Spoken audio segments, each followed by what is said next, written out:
Hi, I'm James. You might be wondering how someone like me, a 32-year-old software developer who spent most of his life writing code and avoiding drama, ended up in this mess.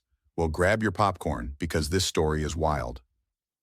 I met Sarah at a coffee shop near my office. She was this stunning blonde who literally crashed into my life, spilling her latte all over my laptop. Oh my God, I'm so sorry. Let me buy you a new one, both the coffee and the laptop if it's broken. Her smile was infectious, and before I knew it, we were dating. My best friend Mark was skeptical from the start. She's moving way too fast, bro. You've known her for what, 2 months? When you know, I defended her, completely blind to the red flags. Then came the big news. We were at my apartment when she dropped the bomb. James, I need to tell you something. I'm pregnant. My world stopped. Are you sure? Already saw Dr. Thompson. She confirmed it. She showed me a pregnancy test. I know it's fast, but I've never been more certain about anything. I proposed the next day. Looking back, I should have noticed how she kept redirecting the conversation whenever I mentioned wanting to go to her next doctor's appointment. The wedding planning was a whirlwind. Her sister Linda seemed uncomfortable throughout the whole process. During the dress fitting, I overheard a strange conversation. You can't keep doing this, Sarah. Mind your own business, Linda. Everything's different this time. When I asked Sarah about it later, she laughed it off. Oh, Linda's just being dramatic about the wedding expenses. Mark tried to warn me at the bachelor party. Something feels off, man. Have you actually gone to any of these doctor appointments? She says Dr. Thompson prefers to keep initial appointments one-on-one with her patients. It's normal, right? Nothing about this is normal. You've known her for 3 months. But I was too love-struck to listen. The wedding was small but elegant. Sarah insisted on not having a wedding photographer, said she wanted to keep it intimate. Now I know why. It was at the wedding reception that I noticed something else strange. Sarah was drinking champagne. When I questioned her, she had an answer ready. Dr. Thompson said, 1 glass is fine to celebrate. Don't be such a worrywart, honey. I caught Linda watching this exchange, her face a mixture of guilt and concern. She quickly looked away when our eyes met. Later that night, I found a crumpled note in my jacket pocket. Mark's handwriting. Check her phone. Check her medical records. Something's not right. I tucked the note away, telling myself Mark was just being paranoid. But as I watched Sarah chat with the guests, skillfully avoiding my family's questions about the baby, a tiny seed of doubt took root in my mind. What happened next would prove that sometimes your worst suspicions aren't paranoid enough.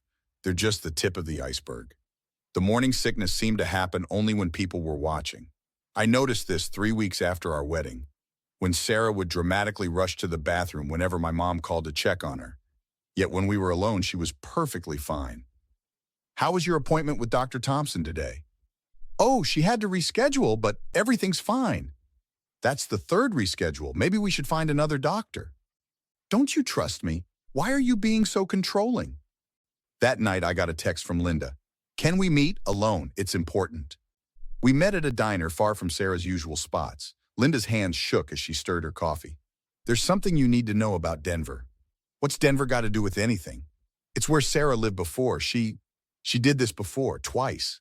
My stomach dropped. Did what exactly? The pregnancy thing, the quick marriage, Linda's phone buzzed. Her face went white. Sarah's asking where I am. I can't, I'm sorry. She rushed out, leaving me with more questions than answers. I called Mark. I need you to dig into Sarah's past in Denver. Already on it, buddy. Check your email. The email contained screenshots of old social media posts. Sarah with different men, wearing different rings. The posts were deleted, but Mark had found archived versions. How'd you find these?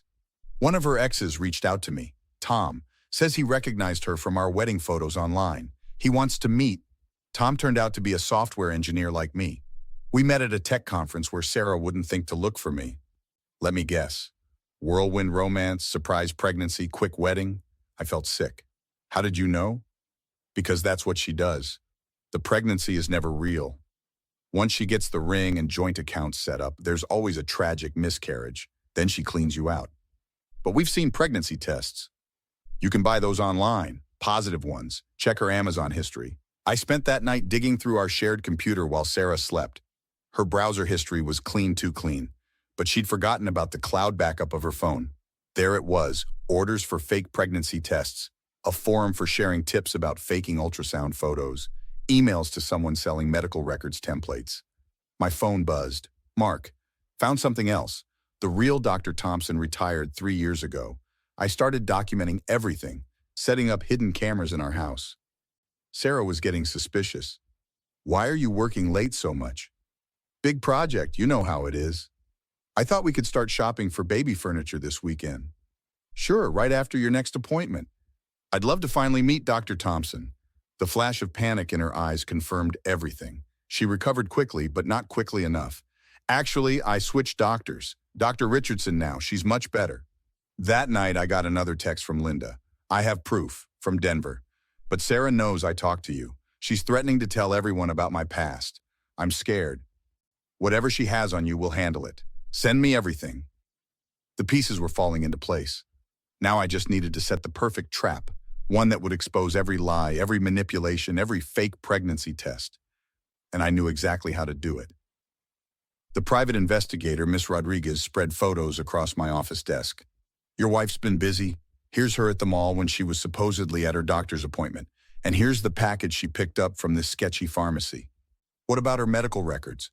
No record of any Sarah matching her description at any OB/GYN in the city. But I found something better. Security footage from a printing shop where she bought medical letterhead. My phone buzzed. Linda wanted to meet again. This time, we met at a park.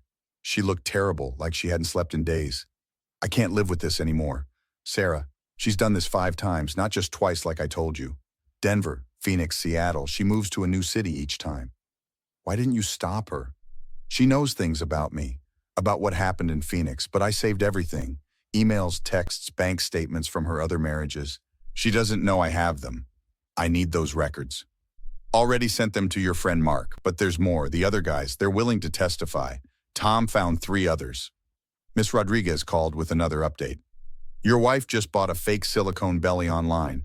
Premium grade used by movie studios. She's planning to start showing soon. I set up a meeting with Tom and the other ex-husbands at a bar downtown. Kevin from Seattle, Ray from Phoenix, and Michael from Portland. Each story was identical to mine. She told me it was twins. Claimed her doctor was some specialist who only did phone consultations. The miscarriage happened right after she got access to my savings. Mark arrived with a USB drive. You guys need to see this. Security footage from her last 3 jobs. She's got it down to a science. The videos showed Sarah pulling the same scam, city after city, always targeting successful tech guys, always using the fake pregnancy routine. My phone rang. Sarah, the doctor wants to do a special ultrasound tomorrow. Can you take the day off? Sure, honey. What time? 2 p.m. Dr. Richardson's office on Oak Street. I muted the phone. Miss Rodriguez, is there even a doctor's office on Oak Street? Nope, it's a vacant building. Been empty for months. Perfect. Everything was falling into place. I unmuted the phone. Can't wait to finally meet your doctor, babe. After hanging up, I turned to the group. Okay, here's the plan. Linda has all the documentation. Miss Rodriguez has the surveillance. You guys have your stories. Tomorrow at 2 p.m., we're all going to be at that fake doctor's office. What about the police? Already handled. My lawyer filed the reports this morning. They'll be there too, but out of sight. We're going to catch her in the act with everything on video. Mark grinned. I'll handle the live stream. Every social media platform she's ever used to find victims. Linda texted one last time. She's shopping for props right now.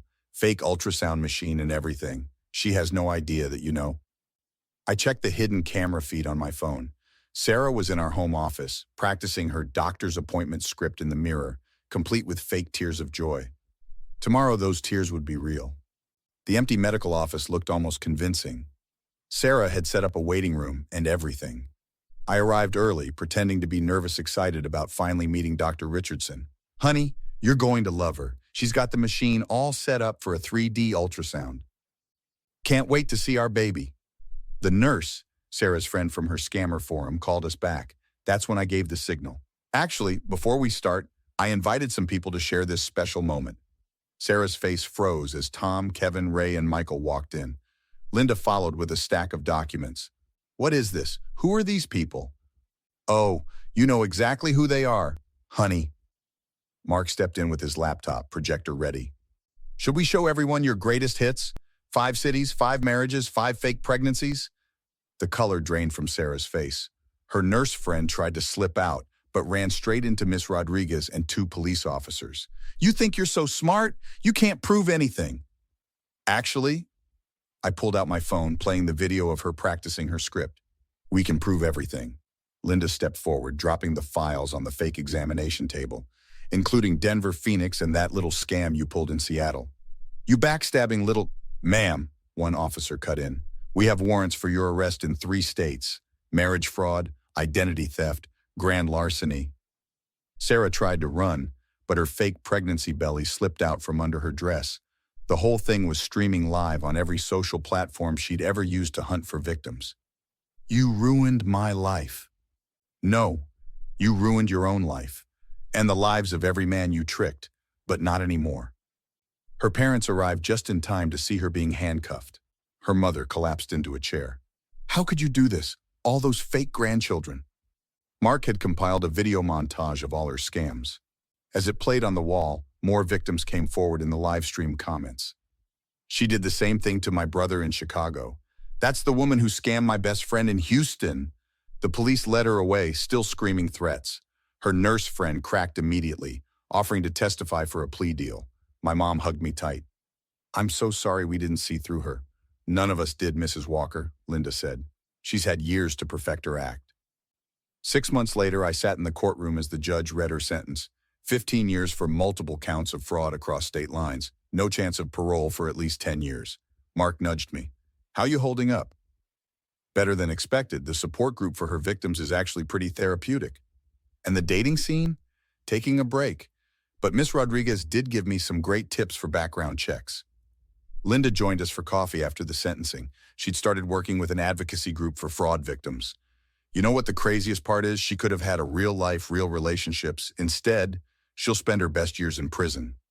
Some people prefer the fake version of life, I guess, but hey, at least she can't fake a pregnancy in prison.